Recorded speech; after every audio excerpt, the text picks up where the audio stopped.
So, na nakapansin sa atong nawong guys, kay medyo ni hamis na daw. So, kung ako gamit nga skincare sa akong nawong. So, ningon ko nga wailain guys.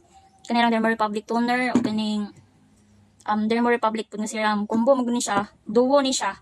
So, kaning toner guys is magamit ako ani twice a week or thrice a week. Ana lang ko magamit niya kay di siya pwede i-daily na to butang sa atong nawong guys mamanay prescribe, no? Nga thrice a week or twice a week ra siya gamiton. So, mo po niya akong gigamit. Mo po niya akong gibuhat. So, muna tagamit ito toner guys. Ganina, gibutangan po na ko niya akong ilok. Oh. Pwede na siya sa ilok. For exfoliation din siya guys, ganing duha. So, ano siya ba? Muna siya ganang for exfoliate sa atong mga dark areas. So, muna siya po na magbutang dani sa akong nawong, sa akong liog, sa akong mga dark areas. So, later, magamit ko tag serum. Ako sang pagtaod-taoran ng akong nawong. So, ganina naman ko nagamit aning guys, yung toner sa ako ang ilok. Butang na ako ni siya. Og Derma Republic serum. O man siya, umani mo gamit og toner, butangan pa nimo siya og serum. Partner man na siya. Ba partner.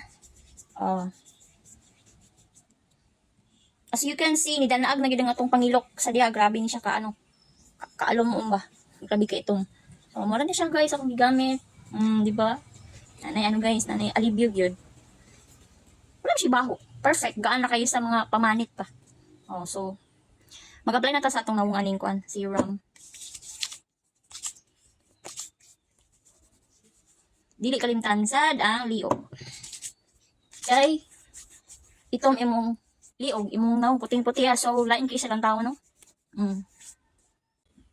So kamo diha guys nga na may mga problems sa mga dark areas ninyo, ako i-recommend nga paggamit ng mga ning Derma Republic serum o Derma Republic toner kay nindot jud guys siya guys sa pamanit no. Babasa-basa ang ang feedback o reviews sa Derma Republic. Iba dagan na kay gagamit ani. Ikaw na lang wala. Ikaw na lang jud wala. So ang link guys ako ibutang sa kabila basket. Kung asa na ako na siya giplit. Paggamit na gid mo ani.